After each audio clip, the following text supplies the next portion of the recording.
boys better hold on because I'm going to have to stand on it. Welcome back to High, Wide, and Handsome, a racing podcast here on the Arson Brothers Network. I'm Matt Klein, fresh back from the dirt track at Bristol, still blowing red clay boogers out my nose, joined by my co-host, of course, Michael Sizemore and Mr. Sean Allen. How's it going, everybody? Guys? What's up, fellas? Y'all back from a weekend of dirt racing. I'm back from a weekend of class. Yeah. It's my cross to bear. Well, at least you don't got the red clay boogers. Yeah, but I'd love to have some red clay boogers right now. I understand that too. But we'll touch on that just a little bit. Bristol Dirt Nationals, but only that because coming tomorrow we'll have a special Bristol Dirt Nationals episode of this podcast for this week, just because we were there and there's a lot to decipher. We were but there. It was a great time in the main event show, which is most of what we'll touch on here. About the first half of the race, it looked like it was Kyle Larson had it, but looming quickly was Superman, because Jonathan Davenport, the second half of that race, was unstoppable. He lived up to that Superman nickname. Yeah, once they got the cautions out of the way, he was all the way up front for the rest of the race. Yeah, absolutely dominant. It's crazy fast. Fun to watch though, certainly, and some of the best in the dirt world, including Larson there, Bloomquist, right there. Excuse me, goodness, in the top five. Chris Ferguson. Really good night of racing though. Austin Dillon, worth noting, won the 604 late models. We'll note that on the main show here, which we did not see live because it was extremely late and extremely cold. Yeah. And before we get to NASCAR stuff, worth noting, the 12 Hours of Sebring, IMSA was back this weekend. From the NASCAR world, Jimmy Johnson, he did not fare well at all, actually. A crash in qualifying with Jimmy at the wheel, and then at one point in the race, he did lead the overall race and turn at least for a minute the fastest lap, but then he also at the wheel crashed in the race as well. So he ended up struggling with the JDC Miller Motorsports Cadillac bringing home the overall victory. And you can look up the results for down the classes if you want to know some of the lower ones. But I always like to check in on that, and especially with the Jimmy Johnson connection. But struggled down there this weekend. Yeah, he did. But hey, I think I saw though that I think Chad was there on the box for him, wasn't he? I did see that. Yep. Ended up bringing Chad at first. We mentioned it here last week. Caught him for a pit crew support or what have you, and then ended up bringing him down actually again to call the race. So that's both races for that team on the IMSA side this year. So again, that goes back. We said that last week. That was interesting and very interesting the way it played out. But they had a fast car. Just just Jimmy got loose there and then got clipped. It happens. Yeah.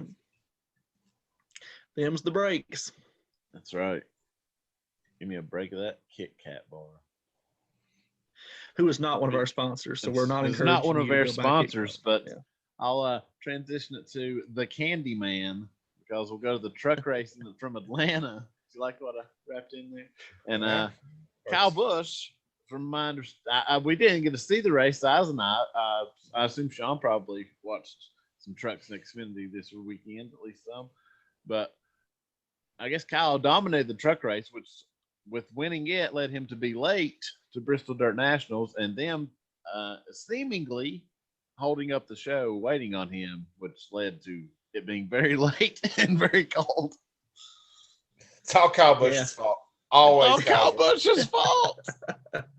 No, honestly, I didn't get to see much of the truck. I was in class at the time, but I did see I got to turn it on at the very end and hear them talking about he absolutely dominated. So I was like, well, I didn't miss much. So. Yeah, I was say, don't sound like you missed much of a show there. Yeah, no. But John Hunter Nemechek second, I guess some people probably look at that as whoever's second is the real winner in a way. Not to diminish anything, but you know what I mean. Mm-hmm. But it Makes did hold up sense. the show at Bristol Dirt.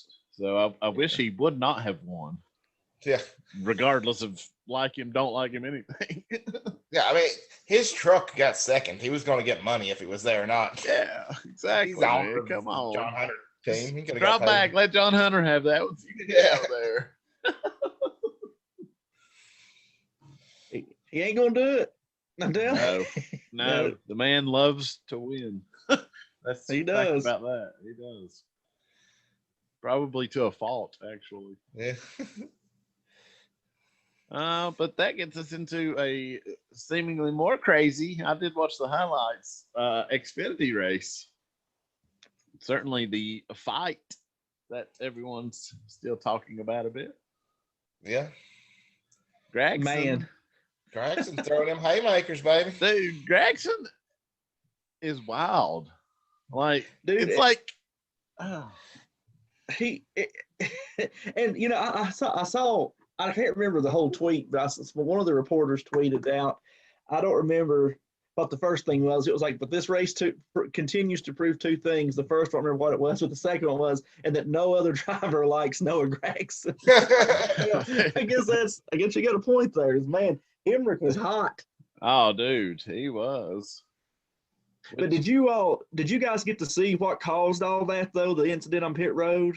I did, and Yeah. NASCAR's review of it, which a lot of people were upset about. Yeah. I I mean, he backed into his car, man. he backed into his car with pit crew there. I try my best to look at all points of view from a strictly driver point of view, and trying to be in a Noah Gragson mindset anyway, because the boy ain't right. I mean, no offense, I think he would agree with me. You're fired up anyway. You're just slamming that in reverse. You're trying to get in your stall.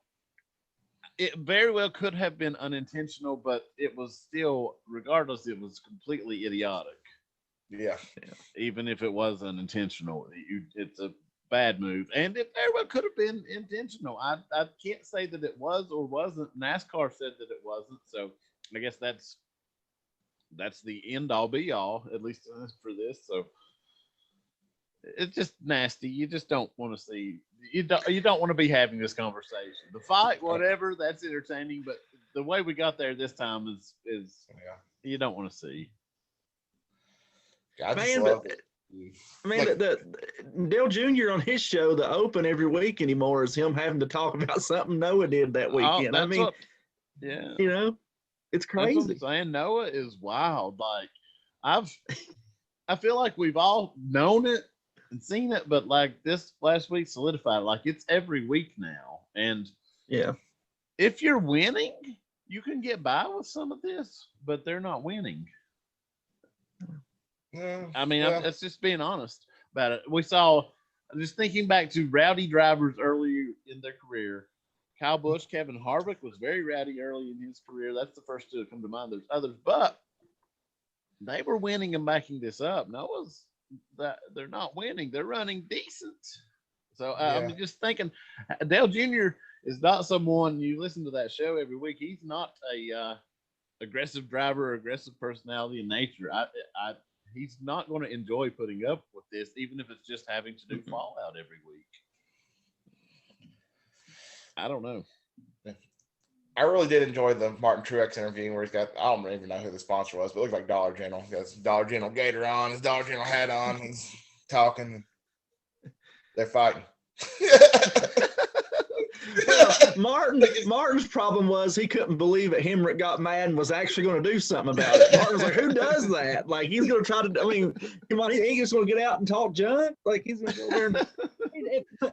On the flip side of it, I mean, I'm with you, man. I try to think of it as like from Noah's perspective, but I don't blame Hemric for being mad. Oh no, either, though, man. I Oh, went no. over there with the intention to bust his nose too. I mean, because Yes, that was. I mean, agree 100%.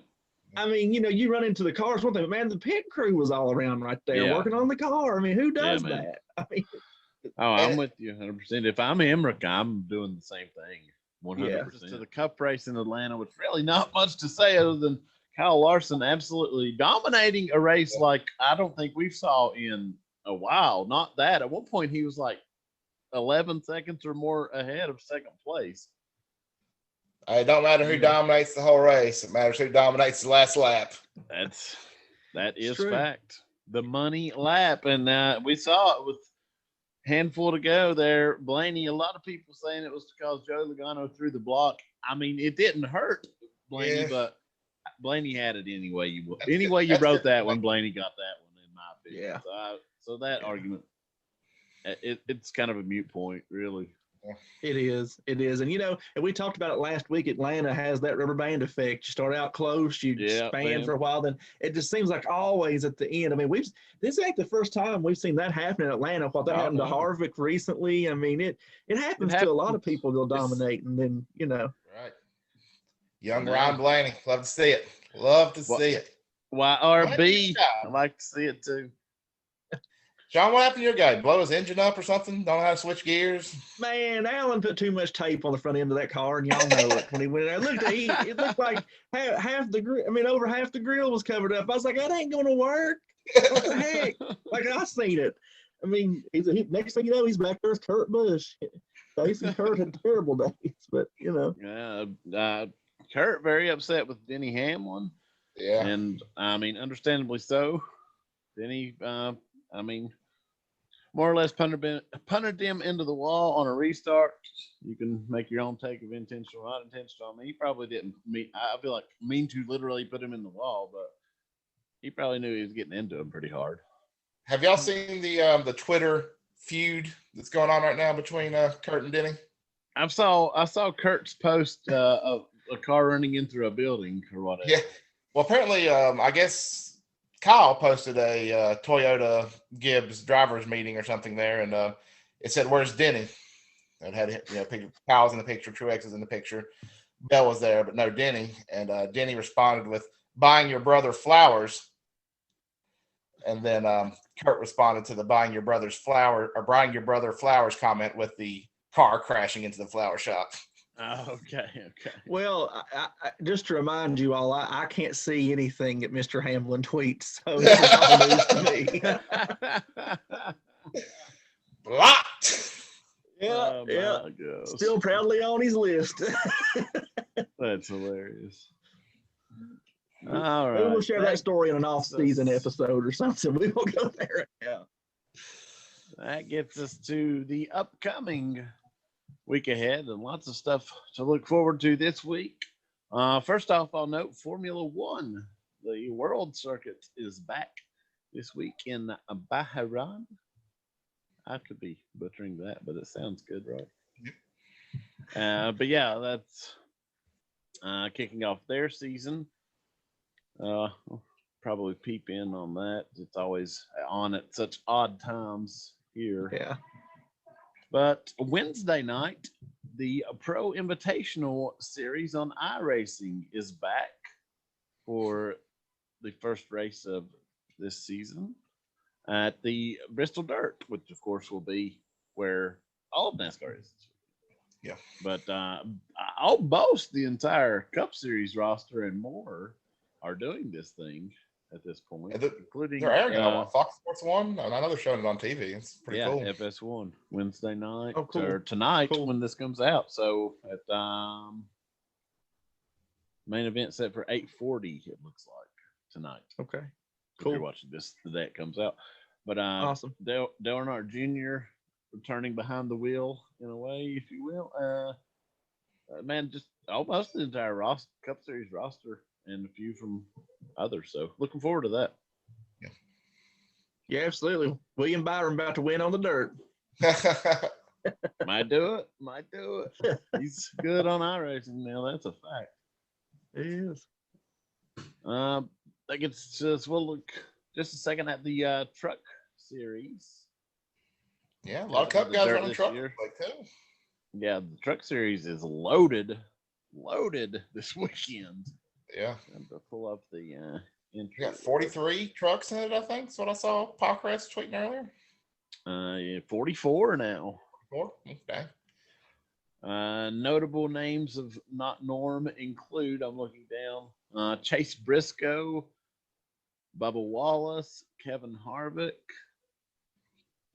Myatt Snyder from the Xfinity Series, Ryan Newman, Kyle Larson, Martin Truex Jr., and worth noting, Stuart Friesen, of course, regular, but his wife, Jessica Friesen, will be attempting to make her debut in the Truck Series on the dirt. That's cool. So Cool. hopefully we might get a husband-wife battle out there. That'd be kind of cool.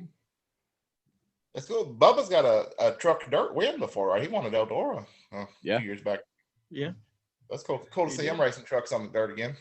Yeah, hoping he has a good I hope a good weekend in general. Bubba can get around the dirt pretty well. And of course, the Cup Series race coming up at Bristol Dirt.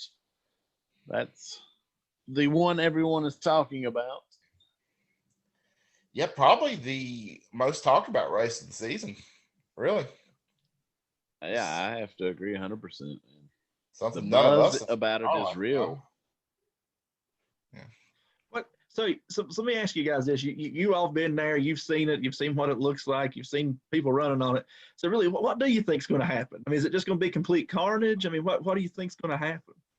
It's going to start out like that. I feel like. Yeah, I agree. I think. I mean, I feel like once the guys get a feel for it, it'll be all right. And I think the heat races on Saturday are going to be pretty wild. yeah. And by Sunday, they'll have it figured out, but I still feel like early it's going to be pretty wild.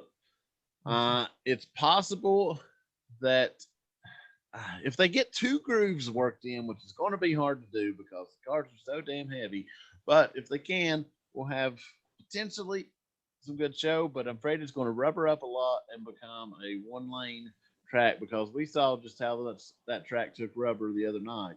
By the end of that thing, it looked like asphalt. And if that's it looked like it was a paved track. But we don't know really how those cars that could affect those and make for a better show for all we know with this heavy of a car. It's just such an experiment. It's hard to say, but I do think at least the heat races and the start of the race are going to be wild. The track's going to accommodate the cars fine. It's just going to be kind of how everything it works out. It's going to be interesting, very interesting. Oh. I saw Goodyear introduced their tire for it this week. It's going to be a bi-ply tire, which is a harder compound essentially, and with the left of the tire, some other dealing in the rubber to make it harder, and of course a diamond treaded tire. So Goodyear bringing their best effort out to keep this race well, and I think that's worth noting because the probably Hoosiers that the boys were running in the super late Saturday night, they ran 40 laps, and I saw I forget, one of the racers posted on his social media, if I'd have went 2 more laps, I would have been in the wall, and it was just nothing left of that tire. So it's literally 8 tires this weekend. Yeah. I noticed, from Saturday, the first few, when they started around 6 o'clock, the track was fresh and pretty, and, the dirt was loose. And by 11:30, the last race, it was just packed so tight and so much rubber on there. So I feel like when the guys are out there on that loose, fresh dirt, it'll be interesting. But then once it gets packed down, I don't know what all you can do there. Mm-hmm. Makes sense. It's gonna be fun though. It'll be fun to watch anyway. I'm very excited. As a matter of fact. Well, me too, man. I'm pumped. It's gonna be something. That's for sure. That it is. I know, and in the super late models and even the earlier heat races and stuff we saw, I mean, it seemed like once the guy got established, he kind of ran away with it, and I hope that doesn't happen Sunday. Yeah, I feel like it could. Like Davenport, very well could. End of the race, Davenport just smoked everybody, and in Larson's heat race, he was lapping half the field, so it felt like a fast car and a guy who knew what he was doing could easily just dominate. There's going to be so many cars. That's one thing too. Yeah, that's going to be the number of cars was going to be crazy because the most cars we saw on the track at one time Saturday is like 25. Yeah, I think 25, maybe 27 at one point. Yeah. But I mean, still, a little bit more than half the cup field. Well, yeah. Well, guys, it'll probably thin out pretty quick. So Yeah. Well, that's gonna be the you- problem. You know? you're probably right there. And Stuart Friesen will make his Cup Series debut as well for an Aspire Motorsports car. I wanted to note that. I thought that was cool, which he's a very good dirt track driver. So they may run well. The Spire cars aren't terrible this year at all. No. Hey, we got to see Corey LaJoy, Spire driver, this weekend. He looked pretty good in his heat race. That was his first dirt race. He ran a real good heat race. Yeah, looking at the betting lines earlier in the week, Friesen, I mean, he was, I mean, I don't know if necessarily he was a favorite, but he was up there, farther than you'd think he would be. So, yeah. Well, that gets it to us. Mr. Sean down there took over top of the fantasy this week. The big dog. Listen, I told y'all the cream would rise to the top. and so I guess that means I get first pick. And Size has already said it. If somebody knows what they're doing, get a fast car, they get established, they can run away with it. Well, that's what I'm doing with fantasy right now, and that's what this guy. And that's what this guy's going to do on Sunday. But of course, I should take a surprise, but Mama didn't raise no fool, so I'm picking Kyle Larson, Young Money himself, to take it. It would shock me if he doesn't, quite frankly. But I'm taking Kyle Larson. I mean, but there's no need to even say that that's a stellar pick. He certainly is going to be hungry because he got beat down there in the race we saw in Super Lates. He got beat at Atlanta and had fast cars and both of those. So, yeah, I mean, even with that alone and the dirt experience compared to at least most of the rest of the field, probably at this point tops all of them, especially with that year back. So, yeah, hard not to pick Larson. And just real quick in the betting odds, he was like a extreme favorite. Like it was. I don't know if you've looked at it yet or not, Size, but it was pretty sizable, even going to second. So he,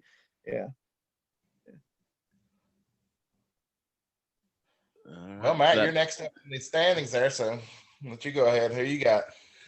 Oh man, it's tough. There's a couple that I want to take, but I have to take someone who found victory lane already on the dirt track this past weekend in the 604 Lates and was absolutely dominant every time that he was on the speedway in that class. And grew up racing full-bodied stock cars and late models, and that's my note because my second choice didn't. And I have to go with Austin Dillon. That's who I was going to pick. That's a good decision. I think Dillon's going to run real well. Yeah, I do too, man. He's got the track figured out. If they can get the car figured out, they're going to be all right. I thought about taking Christopher Bell. The only reason I really chose Dillon over Bell is Bell great on the dirt, but Bell not done a lot of full-bodied cars on the dirt, if you will. He's done a lot of midget racing in that, and there certainly is transition, but there's some things you learn in those full-body cars. Well, Matt's thinking that Austin's going to Superman punch him this weekend. Big dog coming in there for the win. Big dog. Hey, we saw Superman punch at Bristol this weekend, baby. You did. That's true. Make sure you check out our Dirt Nationals podcast for more information on the Superman punch. Dirt Nationals podcast and our Dirt Nationals vlog coming Monday if you're watching this as of today. And y'all be sure to watch it. They won't even tell me anything. So y'all be sure to check it out. We'll all learn together. All right, that leaves one more. Well, here's what I'm thinking. You guys, of course, both went Chevrolets for some reason. So, obvious drivers you picked, but there's a guy who's not raced a lot on dirt, but he's got a little bit of experience this weekend. He showed up after running a race, flying from Atlanta, Georgia to Bristol, Tennessee, getting out there, winning his last chance qualifying, or finishing second, coming from last place to second place in his last chance qualifying, running pretty well in the supermodel or super late finale there. Kyle Busch. Feel like, but I mean, he's not a dirt guy. He doesn't have a whole lot of dirt experience. But for somebody with zero experience, it kind of impressed me this last weekend. And that's a solid choice because the 18th is going to be fast. And Kyle had that track figured out. The car went away in the feature, but like you said, in that FCQ, that thing was a rocket. It's a good choice. I like it. All good choices. But that's getting us tight on the time. Check out second bonus episode, if you will, Pile Wide and Hansome, coming this week, and then our Bristol Dirt Nationals vlog. You can see our experience down there. So basically, it's Bristol Dirt Week here on the Arson Brothers Network as well, and that's why we like it. Dirty. You guys got anything before we take off? Hey, Sean, tell them about those T-shirts. Oh, Warehouse Clothing Company, Princeton, West Virginia. Hit them up. Oh. Get you some shirts. And check out Arson Brothers Entertainment social media, of course. You can find all the links below. We'll be back for a bonus episode this week, and then back for a main show, of course, next week. And check out the vlog Friday. Good night and good luck.